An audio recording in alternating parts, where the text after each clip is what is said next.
મુંબઈમાં બિરલા હોલમાં પ્રોગ્રામ હતો ને, પછી લાખાભાઈ, હું, પ્રાણભાઈ, દિવાલીબેન, અમે આમ બરાબર છે. ક્વોલિટી બનાવો ને જરા, અવાજની થોડી સુંદર ફર્સ્ટ ક્લાસ બનાવો, બધાને સંભળાય. હા, કાંઈ વાંધો, પ્રયત્ન કરો, નહીં તો સવાલ નથી.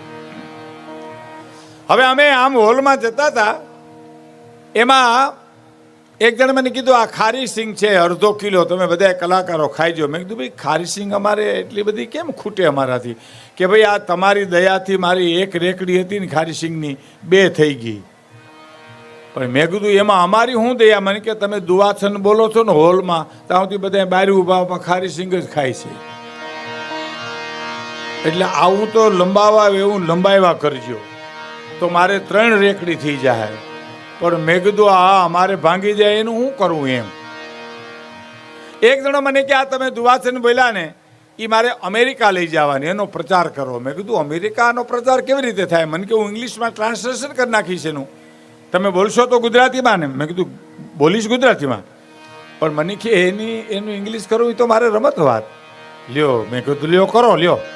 એટલે આ બ્રહ્માનંદ સ્વામીનો જે છંદ હતો ને એની એક કડી મેં એને સામે રજૂ કરી કે સર સર પર સધરી અમર તરી અનુસર કર કર વરગર મેલ કરે હરિ હર સૂર્ય વર અચર યતિ મન હર બર બર ઉર અરે અરક પરે નિરખત નર પ્રવર પ્રવર નર નિર્જર નિકટ મુકુટ સિર સવર્ણ મે એ ઘણ રાવ પટ ઘરર પરર પટ કુકર રંગ બર સુંદરી શ્યામ રમે જી રંગ બર સુંદરી શ્યામ. તાહુથી તેણે માથા મારીને પણ ઇંગ્લિશ કર્યું. હો, મને કે મારે આને અમેરિકા લઈ જવા છે. મેઘાણીભાઈ અમેરિકા મને કે ગયા નથી. એટલે મેં કીધું તમે આવવાના હતા એટલે એને ધક્કો ન ખાધો એમ. અને પછી મેં બીજી કડી ઉપાડીને કે અને અટક્યો. મને કે હવે આનું શું કરવું એમ. એક જની વાહે 42 હણ લાગ્યા મને કે, પણ 42 તો મેં કીધું આજ મને મજા નથી એટલે લાગ્યા ને કે આમાં 84 એ લાગે.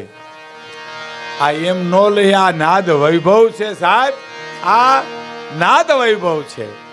એમ ઝવેરચંદ મેઘાણી, દુલાભાયા કાગ, આપણા સૌરાષ્ટ્રના એ સાહિત્યકારોએ લોહી રેડી અને સાહિત્ય એકઠું કર્યું છે સાહેબ. એમાં મારે એક રચનાથી આપને કાર્યક્રમની રજૂઆત કરવી છે. આમાં હું સમજુ છું 10 મિત્રો એવા બેઠા જેને ખાલી હાસ્યરસ જોઈએ છે, 10 મિત્રો એવા બેઠા કે જેને કરુણ સાંભળવો છે, 10 મિત્રો એવા બેઠા જેને ભક્તિરસ સાંભળવો છે. પણ આપણે ઘંટીઓ દલાવા જાય ને ત્યાં ગાળા હાલતા હોય, ઘઉંનો ગાળો, પછી બાજરાનો ગાળો હોય, એમ શેણાનો ગાળો હોય, એમ અમારે અહીં ગાળા હાલશીએ. બરાબર ને? બાજરાનો હાલે ત્યાં સુધી ઘઉંવાળા રાહ જોજો, ઘઉંનો ગાળો હાલે ત્યાં સુધી શેણાવાળા રાહ જોજો. બધાનું ભેળું કરીએ તો ભડકું થઈ જાય. ભડકું કરવાના ઘણા ઠેકાણા. સોમનાથ દાદાના સાનિધ્યમાં ભડકા ન કરાય એમ જ્યાં. હા, આ એમ કંઈક મજા આવે તો ખખડતા રહી ગયો. એટલે અમને ખબર પડે કે આ દૂધ દોણામ ગયું કે હેઠું ગયું. હા, શેણાનો ગાળો એટલે હાસ્યરસ લ્યો. હાસ્યરસ તો જીવનમાંથી નીકળે છે સાહેબ. હમણાં મેં એક ભાઈને પૂછ્યું, મેં તમારા બાપુજી શું કરે? મને કે અફસોસ કરે છે. મેં શેનો અફસોસ કરે? મને કે અમે આવ્યા એનો, અમે મારા બાપુજીની આવ્યા ને એનો અફસોસ કરે. મને કે મારા બાપુજી 15 દી પછી એના બાપુજી મને મળ્યા. મેં કીધું દીકરા કેટલા? મને કે 3, પણ ટબ્બા જેવા. હો, મેં કીધું મોટો શું કરે? મને કે ખેતી કરે. ઈથી નાનો? મને કે બિન ખેતી કરે. ઈથી નાનો? મેં કે મને કે જે સામે મળે એનું કરે. આખા ઘાણવા દાજી ગયા હોય ફરિયાદે ક્યાં કરવી સાહેબ? વિચાર તો કરો. આ હાસ્યરસ છે. અમારે જુનાગઢમાં એક ભાઈ મહેમાન આવ્યા ને, તો મહેમાન આવીને બેઠા એટલે ગરદણી છોકરાને કીધું કે મહેમાન માટે બજારમાંથી કંઈક લઈ આવી. તા રિક્ષા લઈ આવ્યો. બોલો, એટલે હજી આવીને બેઠા હતા, ચાય નહોતો પીધો, ત્યાં તો ભૂર કરતી રિક્ષા આવી, બિચારા બેહીને વૈયા ગયા. તો પણ પાછળથી છોકરાએ એના બાપુજીને પૂછ્યું કે આ મહેમાન શું કામ આવ્યા હતા? તો હગાઈ કરવા તમે જોવા. તે વાહ સાયકલને હળી કાઢી, પણ પછી પકડાય કાંઈ. એમ સમજણ વિનાનું જીવવું, ભલે જીવો વર્ષ 1000, પણ સમજીને જીવો 2 ઘડી તો સમજો બેડો પાર. સમજણ વિનાનું જીવવું, ભલે જીવો વર્ષ 1000, સમજીને જીવો 2 ઘડી તો સમજો બેડો પાર. એમ હાસ્યરસ છે, ભક્તિરસ છે, બધા રસ લોક સાહિત્યમાં છે. બીજી વાત, આમાં બધા આપણે લોક સાહિત્યના નાતેથી બધા બહુ નજીક છે. પણ આ દુલા કાગની સરળ કવિતા છે અને બહુ સારી. આ સોનું છે. દુલા કાગની કવિતા, ઝવેરચંદ મેઘાણીના કાવ્યો, ગંગાસતી પાનબાઈ જેસલ જાડેજાના ભજનો તમને કેદી નહીં ગમે કે જેથી સોનાને કાટ લાગશે, ગંગાજળમાંથી દુર્ગંધ આવશે અને હાવજ જેદી ખોર ખાહે તેદી નહીં ગમે સાહેબ. બાકી આ હોનું છે. સોનાને કોઈ દી કાટ લાગે નહીં. આ ગંગાજળ છે, આમાંથી કોઈ દી દુર્ગંધ આવે નહીં. અને આ સિંહ જેવું છે કે જે કોઈ દી ખડ ન ખાય સાહેબ. સરળ ભાષામાં તારે આંગણીએ કોઈ આવે તો આવકાર. જો કાંઈ આપવાની વાત નથી કર્યો, આવકારો મીઠો આપજે, બીજું કાંઈ નહીં. તારે કાને સંકટ સંભળાવે તો બને તો થોડું કાપજે. તને કોઈ વેદનાની વાત કરે, દુઃખની વાત કરે તો શક્ય હોય તો તું એને મદદ કરજે. દુલા કાગ કે કારણ શું? બહુ મોટી વાત કરી કે માનવીની પાસે કોઈ માનવી નો આવે, માનવીની પાસે કોઈ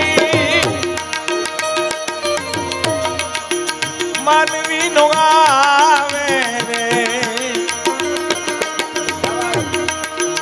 એ જે તારા દિવસો એ પૂછીને દુખિયા આવે એને આવકારો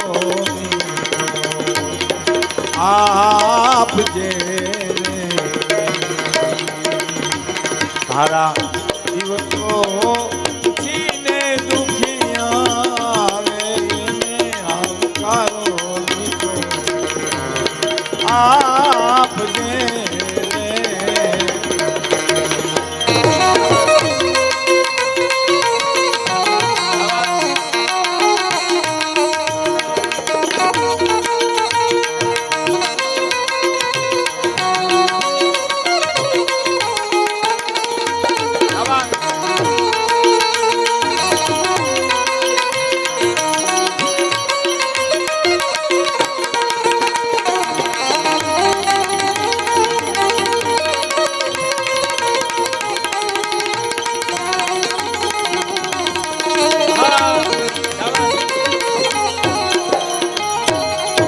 પહેલી કડી મિત્રો સાંભળજો. પહેલી કડી, માનવીની પાસે કોઈ માનવી નો આવે. માણસની પાસે માણસ જાતો જ નથી મિત્રો. જ્યાં લખવું ત્યાં લખી લેજો. માણસના દિવસની પાસે માણસ જાય છે. જેનો દિવસ ટક્કર લઈ ગયો હોય એની પાસે માણસ જાય છે. આપને એક દાખલો આપી દઉં. રાજકુમાર કોલેજનું જ્યારે ખાતમુહૂર્ત થવાનું હતું ત્યારે તમામ રજવાડા આવ્યા હતા.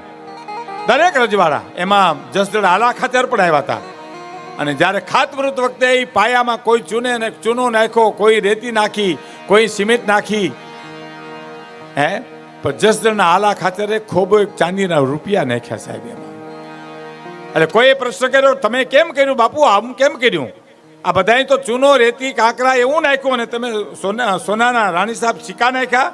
તો કે હા, એટલા માટે કે આમાંથી કોઈ એન્જિનિયર થાય, ડોક્ટર થાય, આમાંથી કોઈ વકીલ થાય, બેરિસ્ટર થાય, બરાબર, આમાંથી કોઈક દાતાર પણ થવો જોઈએ સાહેબ, એટલા માટે મેં નાખ્યા છે. જેના દિવસો હો એ આવે એની પાસે કોઈ પણ માણસ આવે સાહેબ. માણસની પાસે માણસ આવે. એક વાત મને બહુ ગમે સાહેબ.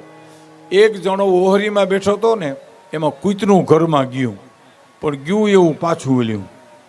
કૂતરાના આઘાત બહુ લાગ્યો કે મારા ધક્કા માથે પડે, આમાં આ ગરધણી કેમ રોઈ શકતો હોય છે.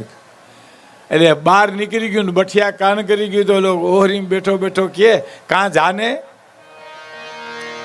હાલું લખ લખ લખ કરતું હતી, કાંઈક હોય તો અમે ન જાય. અમે અમથા બનેલી બહાર નીકળી ગયા છું. ચાર ભીતો રાહડા લેતી હોય, ગોકરાઠમ ધુબાકા દેતી હોય, ત્યાં કોણ જાય તો આવે? જેનો દિવસ હોય ને એની પાસે માણસ આવે સાહેબ. એટલે કે છે તારા દિવસો પૂછીને કોઈ દુખિયા આવે તો એને આવકારો મીઠો આવે.